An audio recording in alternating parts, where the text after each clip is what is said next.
Hey, what's up there, my little Grinderinos? Welcome. This is my video. Okay, so you know this guy? Hey, what's up? Been around the YouTube scene for a minute. If you're not familiar, this is Bot Grinder, OG FPV pilot who makes bees. So naturally, as a Bot Grinder fanboy, I had to buy his 3.5-inch frame since I'm a little too scared for 5-inch. Then I built it out into a DJI O4 Pro HD FPV drone, and here's the Grinderino. But here's the kicker. I'm gonna be putting this 3.5-inch drone up head-to-head against the Flyfish RC VOLADOR 3.5 to see which one takes the crown of best 3.5-inch FPV drone.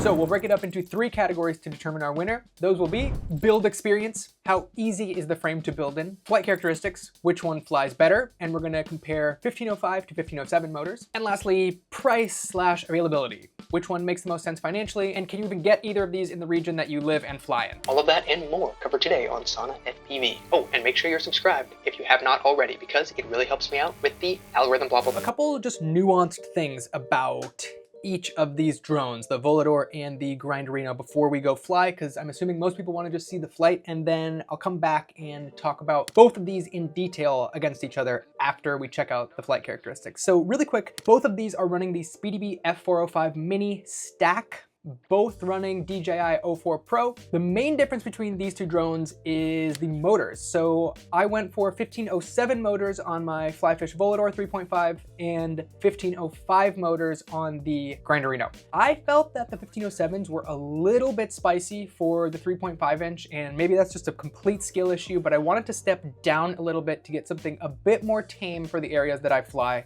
I may kind of regret this decision. I'm gonna dissect my sentiment on these motors a little bit later. Maybe there's something in the middle, but that's what I'm running on both of these. Lastly, the Flyfish VOLADOR is able to fit these 3630 propellers, which are slightly larger than the 3520s on the Grinderino. Watch what happens when you try to install them on the Grinderino frame. Yeah, they don't quite fit. You can see they just bump into the side of the frame here. So we're a little bit more limited on the prop options for the Grinderino, but that's fine. Let's head to the field, fly the same sort of style and area on both. We'll talk about the differences between the flight characteristics, and then I'll bring it back on the bench, and we can dissect which one of these was nice to build in, which was a little bit annoying to build in, and blah, blah, blah. Okay, so we're just getting armed right here, and first thing you'll notice is props in view, which doesn't bother me. I actually think it kind of adds to the effect of the footage and looks kind of cool, but you will notice, and I'll go into a little bit more detail on this later, but the top right and left corner of the screen, you see the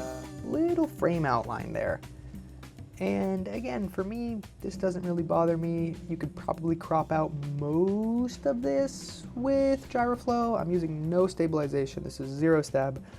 And you could also just lower your camera angle a little bit. I like to fly with a pretty aggressive angle. This is probably the max angle that you can get in the frame, but I do wish that they kind of dealt with this because it is a little bit annoying. So let's talk about the power here. Let's see if I go for a power loop anytime soon. And I think I did one earlier, but I forgot to talk about it. So that's the one downside of these 1505s is sort of the throw and fling. So you can see like, well, I kind of ejected there, but we'll get to a power loop. Eventually there's one.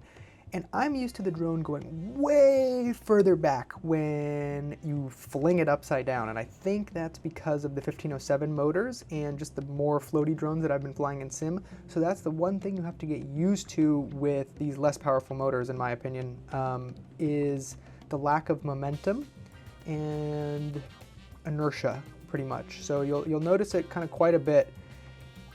I kind of got the hang of it because there's one right there where I don't quite go far enough back over the obstacle to actually power loop it.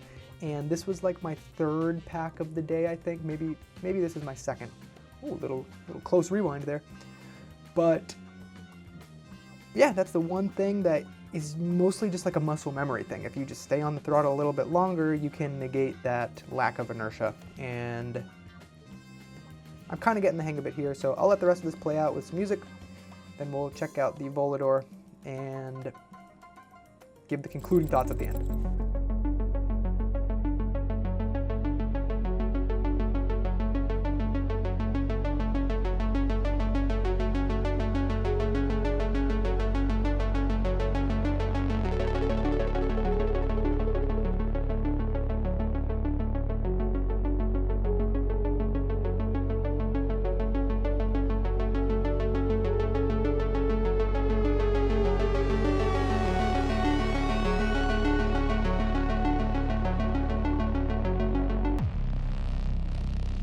Okay, so I went through a couple Volador flights and I'm actually using one from a different day because I think this gives a better sort of insight into the floatiness of this drone. So this was a bit of an older pack for me. Like, I think my skills have been refined a little bit, not much, but yeah, so right off the bat, I can tell you what I was thinking when I was flying this is it's really powerful and you can go really fast with only a little bit of throttle. So if you like that, you definitely want to go with the bigger motors, but you can see, like, I think in my head, I probably thought that I was gonna be able to power loop that, but you still need to get the muscle memory and timing down. It's still possible to sort of float in front of the object with the power loop, but you'll see some better power loops later. You can see right there, that was barely any throttle and the fling is just so much more, and that feels, I guess, natural to me. Let me know what you guys think in terms of how much fling you want with your sort of backwards maneuvers.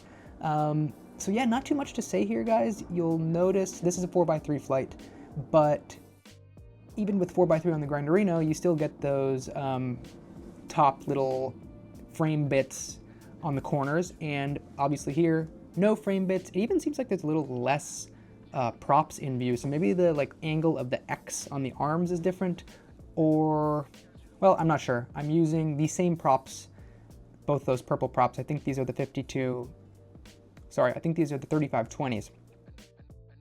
But anyways, just a little depiction on what you can do with the Volador as a sort of low mid-level pilot like myself. Don't get dizzy watching this, but I'll let the rest of this play out.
All right, so which one of these drones is easier to build in, or which one of these frames is easier to build in? Hands down, that is going to the Volador. Okay, for a variety of reasons. Firstly, this frame is way roomier. So if you can see the difference between how the stack sits in here, you'll notice on the Grinderino, there is no room once you have your wires routed and a battery strap. Now, mind you, this is kind of a thick battery strap, but this is actually not the one that came with the Grinderino. The Umagod strap that came with this is even thicker, and you're really smashing things down in there. So definitely a little less room to play in this thing. Also, on the topic of roominess, I had to actually mount the capacitor outside of this frame, and you can see I'm just using this sort of piggyback on the XT30 connector method. I bought a pack of these pre-soldered, I'll put a link on the screen, I can't remember where I got them from, but these are pretty common, and this allowed me to not be squishing the capacitor in there. So I initially had a bigger capacitor inside the frame, but you couldn't adjust the camera angle at all without the legs of the capacitor touching the carbon, and that can short. So this was like my only option for this. Maybe I could have tried a smaller capacitor in there, and now if I bash my battery or something like I've done before, the capacitor could be at risk. So just something to consider. Also, the Grinderino does not come with 3D printed parts. You have to buy them separately on the website, I believe. So I had to print these all on my own. I am horrible at printing. I have this like Chinese clone. Okay, sorry, my mic died. Where was I? Printing, yeah. So that printer over there, it's horrible. It is, well, maybe it's not horrible. I'm horrible at printing with it. I just need like the baby mode Bamboo Labs one. The Bando boots, the DJI O4 antenna mount holders, the ELRS antenna holders, and the camera mount. So yeah, this thing doesn't come with the prints. You can buy them online. I'm not sure if the online prints are any better than this camera mount. That's, I think, what they offer there, and maybe some skids. But in short, this works fine for me. Oh yeah, and then these Bando boots. So these are awesome, and I want to maybe make something like this for the VOLADOR, because the area that I fly a lot at this RC airfield, it has this like fine sand and dirt, and sometimes it's a little bit wet. So if you crash there and have to flip your quad over in that sand or mud, it can lead to this happening.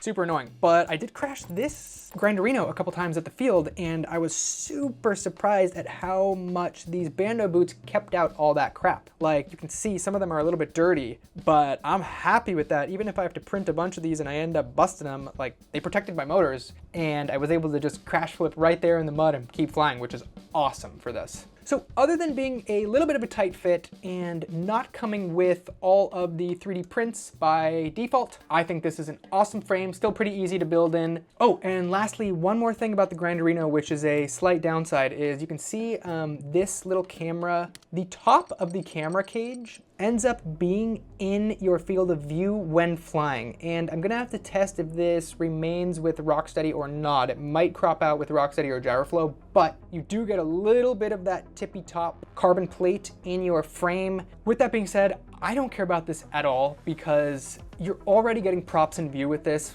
as a true like X style frame. It's not a dead cat, so you're probably not using this for cinematic anyways. Even if you put a GoPro on here, it's only a 3.5 inch, so it doesn't really make sense. So small like annoyance, which is definitely not present in the VOLADOR. They both kind of protect the camera in the same way. If you look up close, the Grinderino camera might actually be sticking out a little bit more, but just thought I would mention it in case you do care about that. Okay, now on to the VOLADOR and the quirks and features of this thing. Shout out Doug DeMoro. So this came with all of the 3D prints, literally these motor guards, these bumpers, the ELRS antenna holder. Like I said before, it was definitely easier to build in this thing, slightly roomier, which is interesting because when you look at them side by side, it almost looks like the Grinderino is a little bit bigger. Shout out to the engineers at Flyfish RC. I followed Hoarder Sam's guide to build this. I used slightly different parts, but that is an amazing guide. I recommend following that if you want an actual like top-down build guide of exactly what to do. Okay, but what about availability and pricing? Let's compare the two. So if you check out Umagod's website, the Grinderino,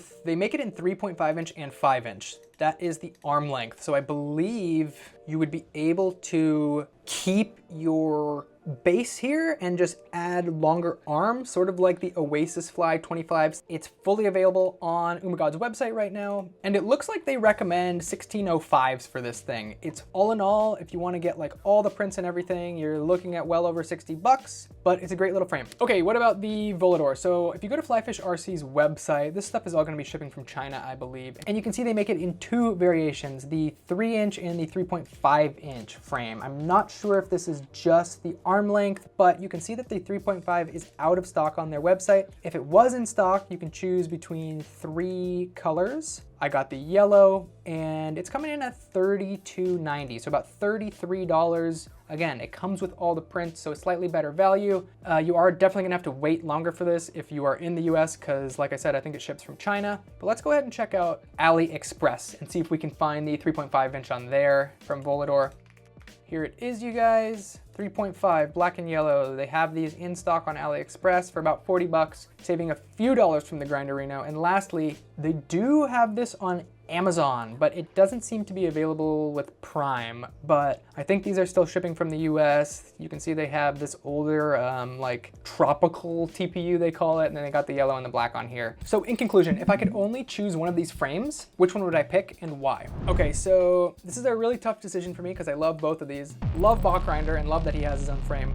But because of the slight annoyances that I had building this thing with the capacitor having to be outside of the frame and print all this stuff myself and just the sort of tighter fit on the stack, I'm going to have to give the crown to the Volador. Now, I mentioned that these 1507s felt a little bit spicy for me, and maybe I can change the props and get something with slightly less pitch to make it feel a little more tame. But I think this with maybe 1604s, which I believe are like slightly less spicy, might be the perfect middle ground, because the 1505s are great for like smaller areas, but the lack of like fling and top end power kind of threw me off. So if I could only choose one, I think maybe the 1505s would be better for like a 3-inch platform, something slightly lighter. Then it would be able to be maybe a little more aggressive. This is just a dream to build in. This thing is available. It comes with all the accessories that you need. It's great for like a first build, because if you're coming from Whoops or something, I think you'll appreciate having the parts all laid out and organized for you, and having this little bit of extra room in the frame for your stack and accessories. So yeah, I've conquered 2.5 inch, 3.5 inch. I need to try a 5-inch because I've only flown 5-inch in sim. I think that would be really fun, even though I don't have too many places around here that I would be able to fly it comfortably. And I really want to try a 3-inch. So I think a Volador, the 3-inch version, would probably be a dream to build in also. Maybe I'll transfer these 1505 motors to that eventually. Let me know if you got any other frames you want me to check out and compare against each other. As always, thanks so much for watching. Consider hitting the subscribe button if you found this video interesting or useful or blah, blah, blah, anything like that. Peace.